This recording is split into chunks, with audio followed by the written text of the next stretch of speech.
The Silent Guardian. Elijah Kensington had marked his calendar, awaiting the commencement of summer break for what felt like an eternity. A mere 11 more academic days at Crestwood Preparatory, and he could finally evade the routine ordeal his sophomore year had morphed into.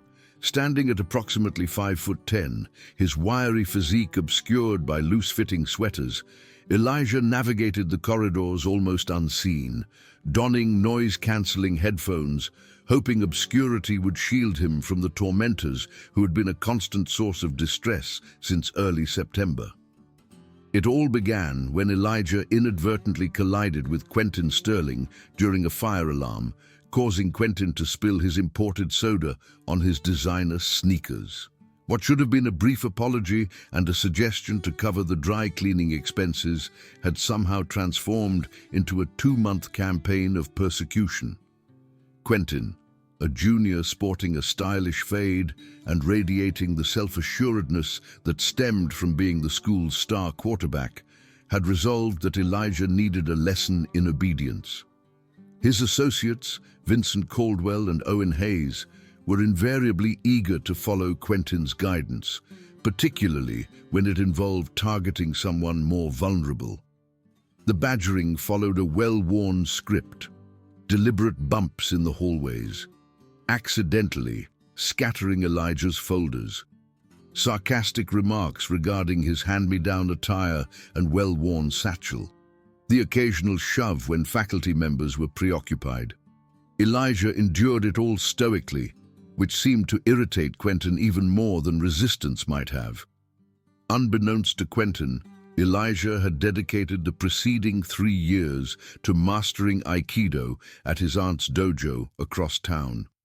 Every Monday and Wednesday after dismissal, while other students socialized at the arcade or engaged in online gaming, Elijah practiced on the tatami mats, studying balance, timing, and the skill of using a bigger opponent's power against them. His aunt Serafina, a former park ranger, had impressed upon him the significance of restraint and the appropriate timing for utilizing his skills. "Fighting is always a last resort, dear," Aunt Serafina would emphasize following each practice session. "But when someone jeopardizes your safety, defend yourself. But bear in mind, when you make your move, everything transforms." Elijah carried these words with him throughout each humiliating interaction with Quentin's entourage. He had learned to decipher their attitudes, anticipate their actions, and crucially, discern when they were preparing for something exceeding their usual harassment. Thursday morning, November 9th, Elijah sensed a shift in the atmosphere. Quentin had been more subdued than usual in second-period history, casting significant glances at him from across the room. Vincent maintained a constant sneer at him in the passage between classes, that cruel smile hinting at impending trouble. By midday, Elijah could perceive the tension crackling in the atmosphere like static before a downpour. He had intended to have his lunch in the music room again, but Mr. Abernathy had locked it for a choir rehearsal. The photography studio was shut off for repairs. Even the greenhouse, his fallback sanctuary, was being utilized by the gardening club, arranging for their autumn display. Elijah found himself drifting towards the staff parking lot with his insulated lunch bag, hoping to discover a secluded spot near the bicycle racks. The November air was crisp and invigorating, his exhalations forming brief clouds as he settled on a wooden bench near the edge of the lot. He had just unwrapped his sandwich when he detected footsteps on the gravel path behind him. Well, look who's all alone out here. Elijah didn't need to look to identify Quentin's voice, but he did regardless. The 3 upperclassmen stood around 8 feet away, forming a rough semicircle that obstructed his route back to the school building. Quentin's hands were tucked deep into his varsity jacket pockets. Vincent was popping his knuckles, and Owen kept glancing around anxiously, obviously the reluctant participant in whatever they had planned. "We need to have a discussion, Kensington," Quentin proceeded, advancing a step closer. "You've been showing me disrespect for months, strutting around like you're superior to everyone else, acting like you can simply disregard me." Elijah gradually rose to his feet, placing his lunch on the bench. His pulse quickened, but his respiration remained steady, as Aunt Seraphina had instructed him. He could feel his body adjusting into the relaxed but ready posture that had become instinctive following 3 years of training. "I'm not searching for conflict, Quentin," Elijah stated calmly. "I simply desire to have my lunch." Vincent chuckled, a harsh sound that resonated off the vehicles nearby. "Hear that, Quentin? He's not searching for conflict. What a tiny mouse."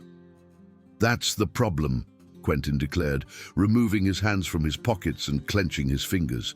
"You believe you can simply evade everything, but today you're going to acquire some respect." Elijah swiftly surveyed the parking lot. Several cars were dispersed throughout, but no other students were apparent. The lunch break was merely 15 minutes, and most students remained indoors during the chilly climate. He was genuinely isolated with the 3 of them. "Look, I said I was sorry about your shoes," Elijah attempted again. "I proposed to cover the expenses. What else do you desire?" "I desire you to comprehend your place," Quentin snarled, taking another step forward. Now he was merely about 5 feet away, near enough that Elijah could discern the anger blazing in his hazel eyes. "I'm weary of your attitude. Time for an attitude correction."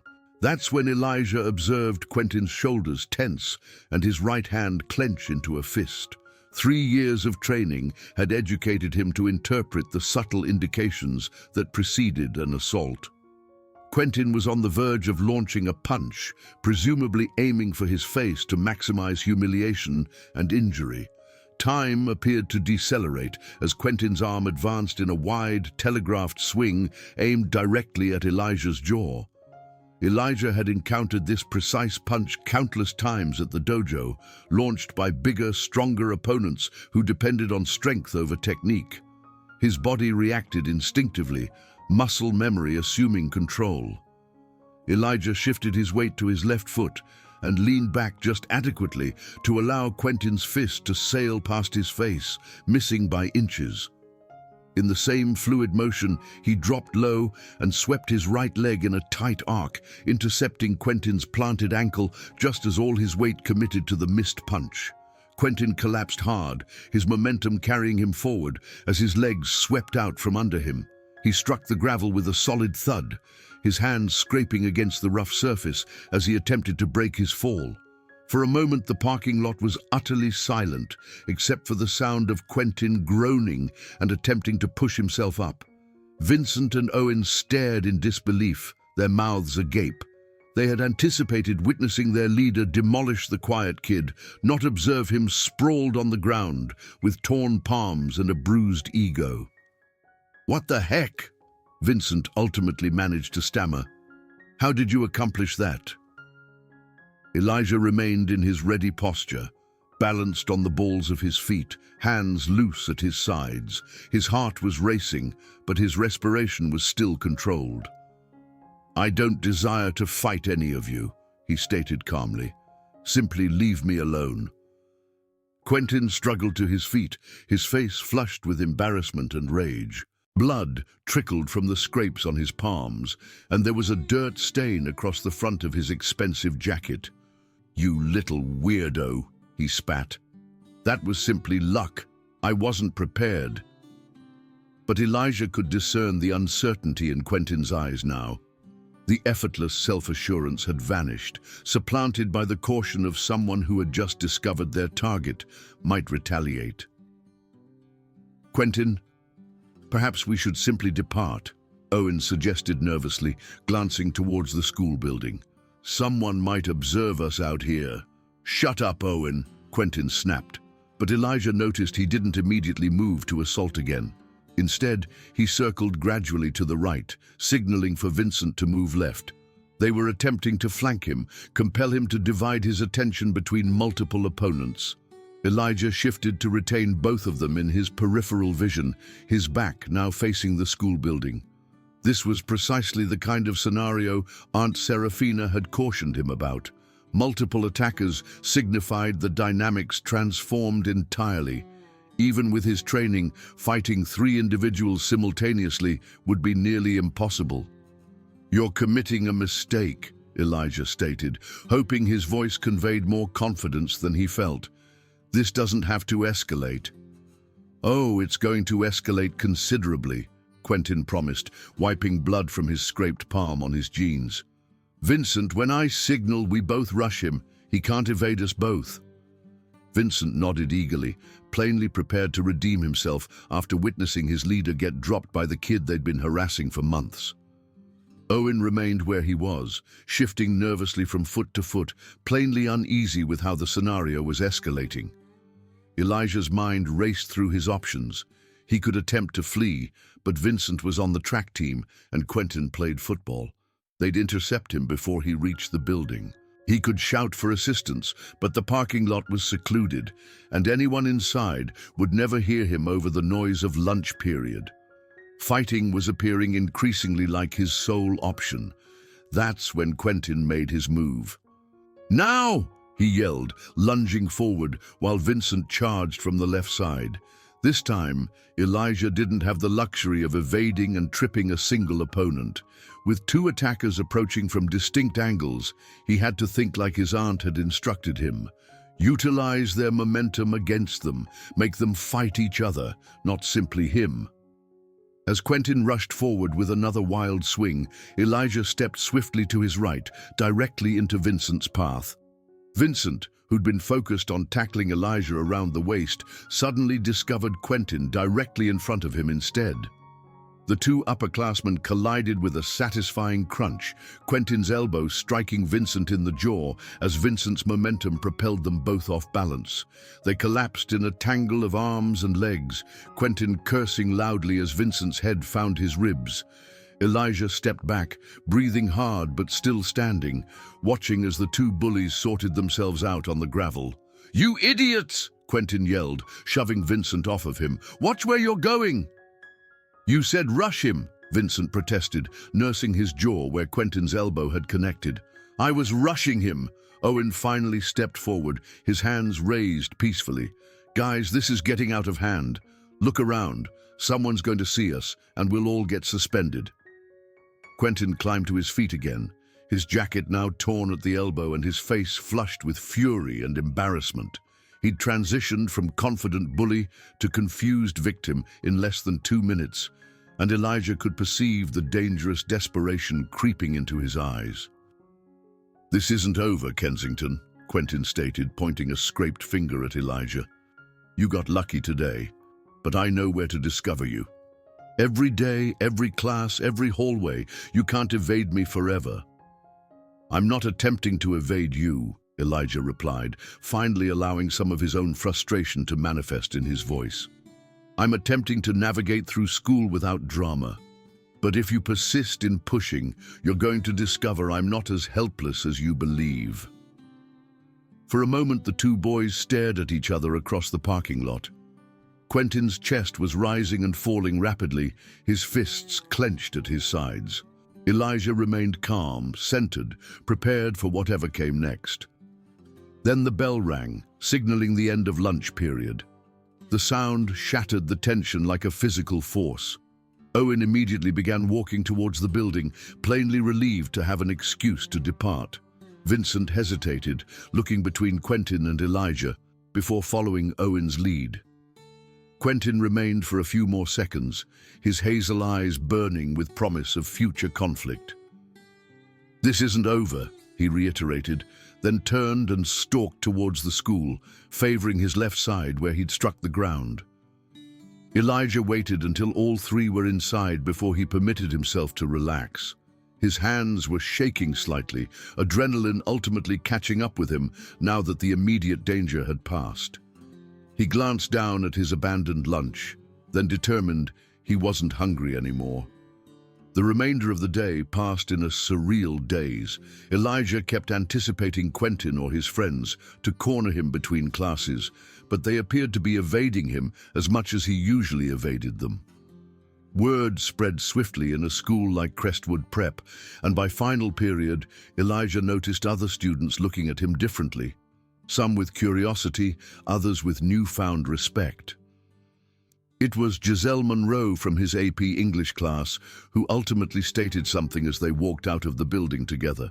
"Is it accurate you dropped Quentin Sterling in the parking lot at lunch?" she inquired, her dark eyes sparkling with interest. Elijah shrugged, uncertain how to respond. "He stumbled." Giselle laughed. "That's not what I heard. Vincent's been informing everyone you're some kind of ninja or something. Quentin resembles he went through a blender." "He tripped," Elijah stated simply, which was technically accurate. "Well, whatever transpired, half the school is discussing it. Quentin's been bullying individuals for years, and nobody ever stood up to him before." Giselle paused at the bus stop, studying Elijah with new interest. "Where did you learn to fight like that?" "I don't fight," Elijah stated. "I simply didn't desire to get hit." But even as he stated it, Elijah knew something fundamental had transformed. The invisible shield of anonymity he'd utilized to protect himself was gone.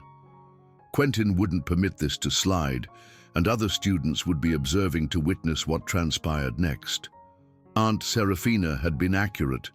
When you act, everything transforms.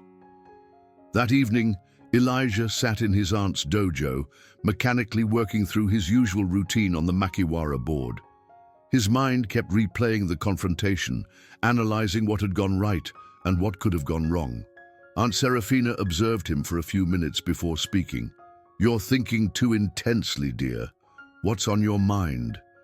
Elijah ceased punching and leaned against the board, breathing hard. "I had to utilize what you taught me today. At school." His aunt nodded gradually. "Tell me what transpired."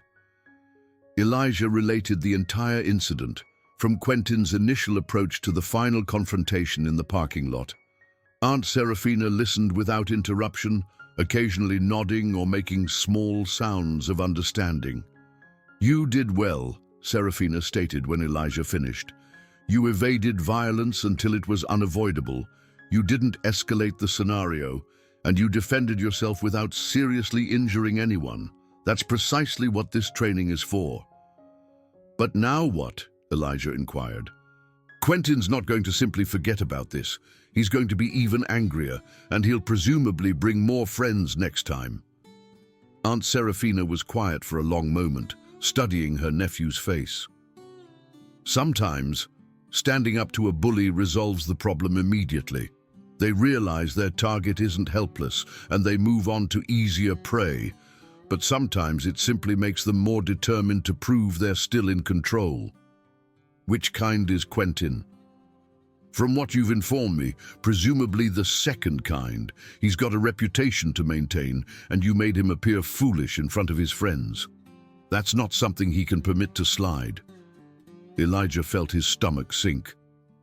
"So I made things worse." "No, dear. You defended yourself when you had to. That's never wrong. But now you need to be intelligent about what comes next." Serafina moved to the equipment rack and retrieved a pair of focus mitts. "Demonstrate to me precisely what you did today. Every movement, every step." For the next hour, they worked through the encounter repeatedly. Serafina played Quentin and Vincent, attacking from distinct angles, while Elijah practiced his responses. They refined his footwork, improved his positioning, and worked on scenarios involving multiple attackers. "Remember," Serafina stated as they finished up, "the goal is never to harm anyone. It's to protect yourself and escape danger. If this boy continues to threaten you, you need to involve adults, school administrators, your parents, even the authorities if necessary." "The school doesn't care," Elijah stated bitterly. "I've observed Quentin push other students around for 2 years. Nobody does anything. Then you document everything, every threat, every incident, every witness. You construct a case that compels them to act." Serafina handed Elijah a towel and bottle of water. But most importantly, you never go searching for conflict. If Quentin desires to escalate this, let him be the aggressor. Your job is to survive and acquire assistance. The next morning, Elijah approached Crestwood Prep with a mixture of dread and determination. He'd barely slept, running through various scenarios in his mind, preparing for whatever Quentin might have planned. The initial indication that yesterday's incident had spread beyond merely a few students was the manner in which conversations ceased when he walked down the main hallway. Clusters of underclassmen pointed and whispered, while some of the upperclassmen looked at him with expressions ranging from curiosity to respect to outright hostility. Elijah navigated through first and second periods without incident, but he could feel the tension building. Quentin wasn't in history class, which was unusual. Vincent maintained dark looks across the room, but didn't approach. It was during the passing period before third period that Elijah realized Quentin had been planning something exceeding a simple confrontation. He was walking towards his AP English classroom when he noticed a crowd gathering near the main office. Students were clustered around something, pointing and laughing. As Elijah got closer, he realized they were looking at his locker. Someone had scrawled "loser" across the metal surface in black marker. Below that, in smaller text, was Monday 3:15 practice field. Today was Friday. Elijah stared at the graffiti, his heart sinking. This wasn't merely harassment anymore. Quentin was making it public, transforming their conflict into a spectacle. By advertising the time and place, he was ensuring that half the school would show up to witness Elijah get beaten down. "Appears like you've got a date," stated a voice behind him. Elijah turned to discover Brianna Hayes, an upperclassman girl he barely knew, looking at his locker with an expression that was difficult to interpret. "I guess," Elijah replied calmly. "Quentin's informing everyone he's going to educate you on respect," Brianna proceeded. "Says you sucker-punched him yesterday and fled." Elijah nearly laughed at the twisted version of events, but nothing about this scenario was amusing. "That's not what transpired." "I know," Brianna stated. "My younger brother was observing from the library window. He witnessed the entire thing." She paused, studying Elijah carefully. "Quentin's bringing backup this time. Owen Hayes' older brother and a couple of individuals from the football team. They're planning to corner you after school on Monday."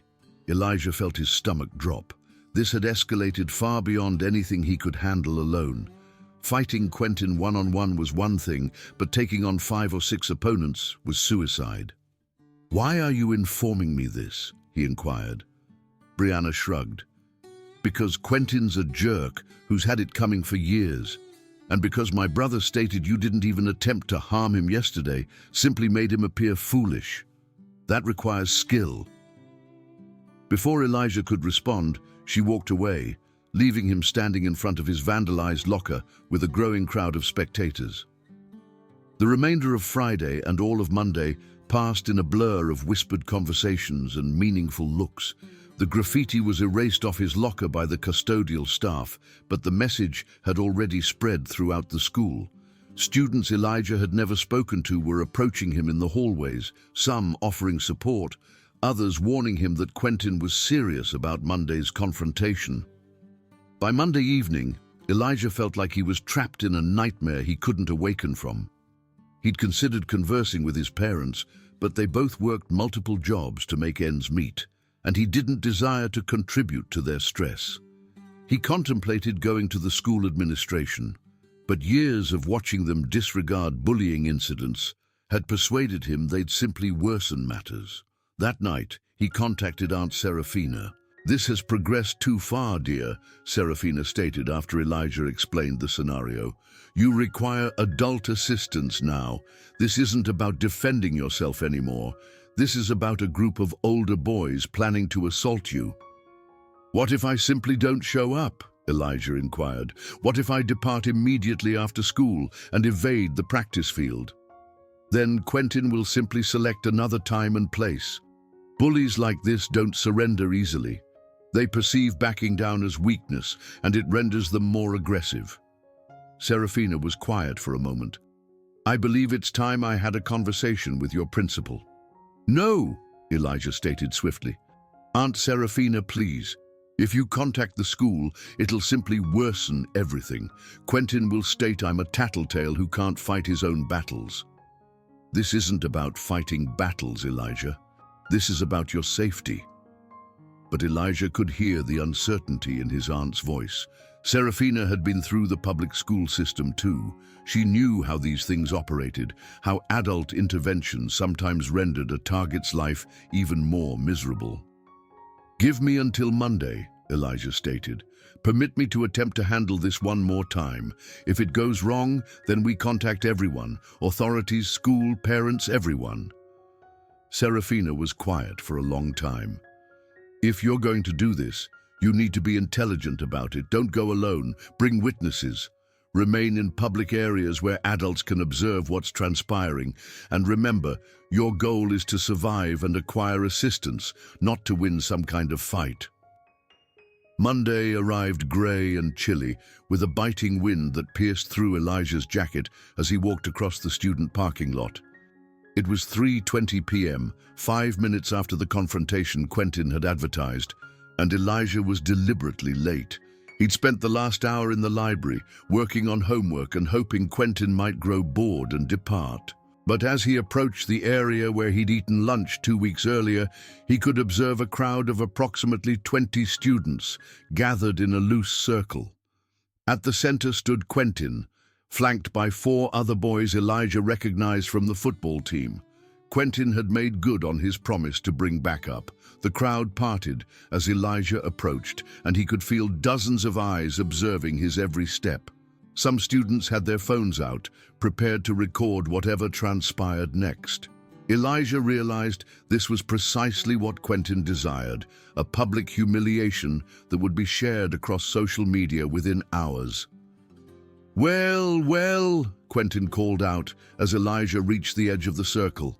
Look who ultimately decided to show up. I was beginning to believe you chickened out.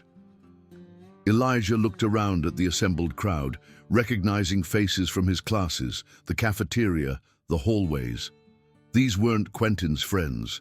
They were simply students who'd heard about the confrontation and come to observe, the same manner individuals decelerated to look at car accidents.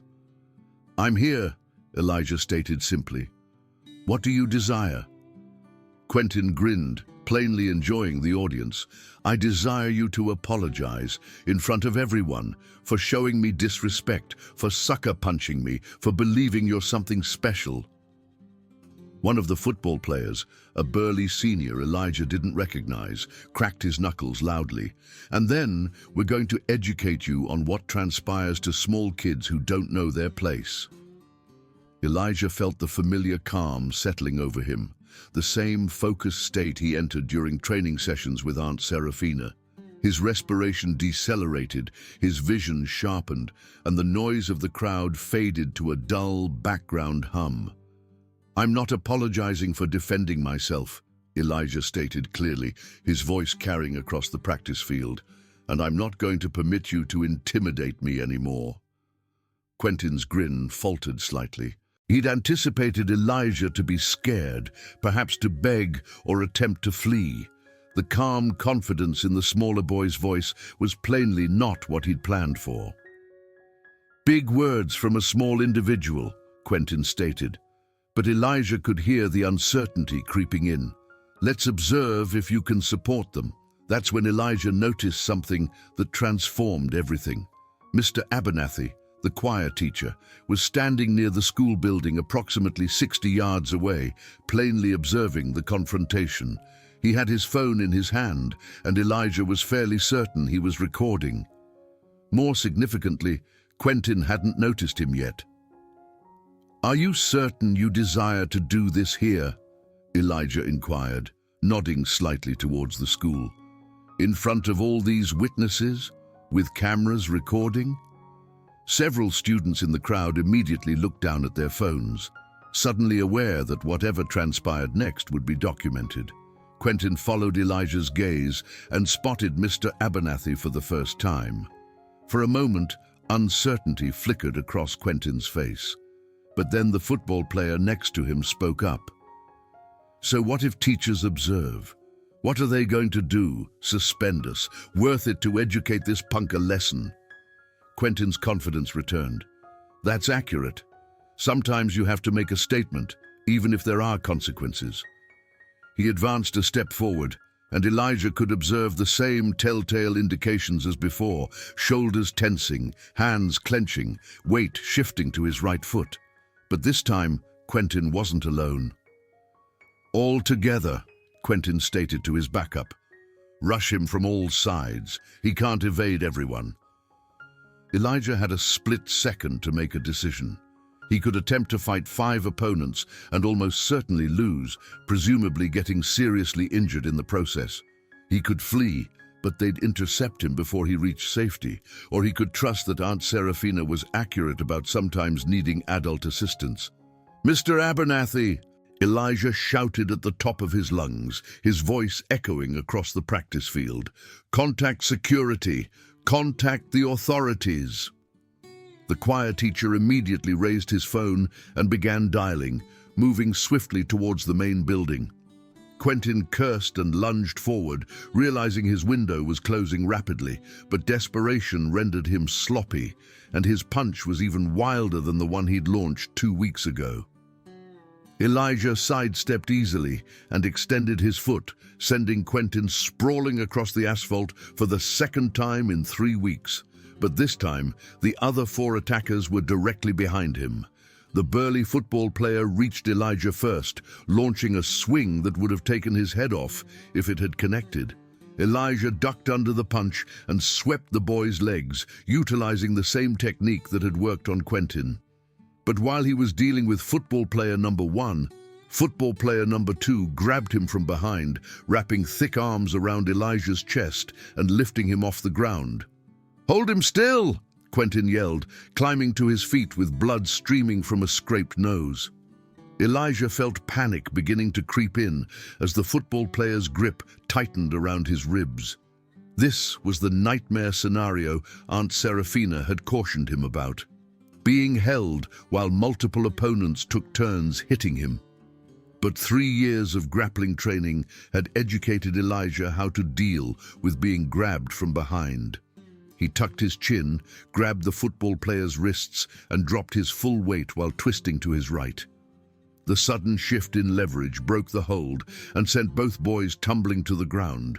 Elijah rolled away and scrambled to his feet, but now all 5 attackers were converging on him. The crowd had backed up, giving them more room, but also eliminating any chance of escape. That's when the sirens started. Mr. Abernathy had apparently contacted 911 instead of simply school security, because the initial police car came screaming into the practice field with lights flashing and siren wailing. A second patrol car followed close behind. The effect on Quentin's crew was immediate and dramatic.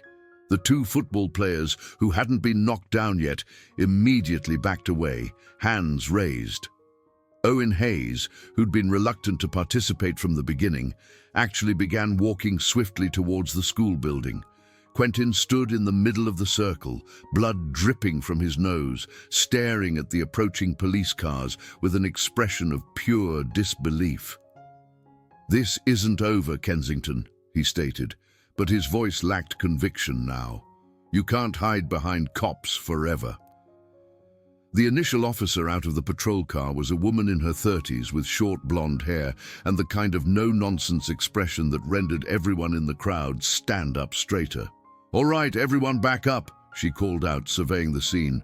"Who desires to inform me what's transpiring here?" For a moment, nobody spoke. Then Brianna Hayes stepped forward from the crowd. "That boy there," she stated, pointing to Elijah, "was being threatened by those 5 individuals. They surrounded him and were attempting to beat him up. I witnessed the entire thing." "That's not accurate," Quentin protested. "He attacked me. He's been harassing me for weeks." The officer looked back and forth between Elijah, standing alone with his clothes disheveled but unmarked, and Quentin's group, 2 of whom were sporting fresh scrapes and dirt stains. "Is that accurate?" she inquired Elijah. "You attacked 5 boys by yourself?" "No, ma'am," Elijah replied respectfully. "They surrounded me and threatened me. I was defending myself." Mr. Abernathy arrived at that moment, slightly out of breath from hurrying across the practice field. "Officer, I witnessed the entire confrontation from the building. These boys," he gestured to Quentin's group, "were threatening this student. They had him surrounded. He was plainly defending himself." The second police officer was now interviewing students in the crowd, and Elijah could hear similar stories being repeated. Quentin had planned this confrontation, advertised it around school, brought backup to beat up one smaller student. Within 20 minutes, the scenario was completely reversed from what Quentin had intended. Instead of publicly humiliating Elijah, he discovered himself sitting in the back of a police car with his 4 accomplices, facing charges of assault, conspiracy, and creating a public disturbance. Elijah gave his statement to the officers, then contacted his parents from the principal's office. His mother arrived within the hour, her face a mixture of concern and pride. "Are you injured, dear?" she inquired, looking him over carefully. "I'm fine, Mom. Simply shaken up." Principal Thompson, a tall man with graying hair who looked like he'd rather be anywhere else, cleared his throat. "Mr. Kensington, while we appreciate that you were defending yourself, fighting on school property is still against our zero-tolerance policy." Elijah felt his heart sink. After everything that had transpired, he was still going to be punished? But his mother stood up, her voice sharp with anger. "Excuse me? My son was attacked by 5 older boys, defended himself without seriously injuring anyone, and you desire to suspend him for fighting." "Our policy is very clear," Thompson stated defensively.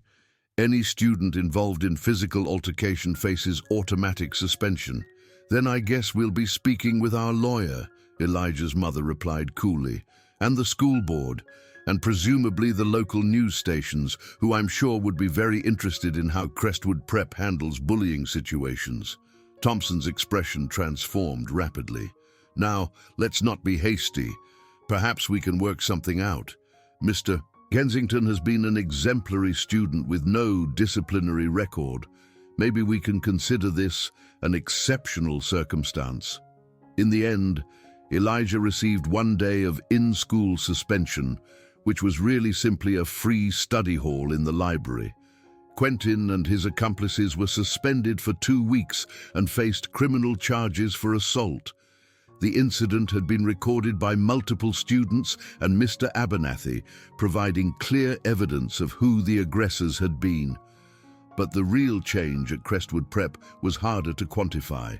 Word spread swiftly about how Elijah had handled himself against 5 opponents, how he'd remained calm under pressure, and how he'd ultimately outsmarted his attackers by calling for adult assistance at the right moment.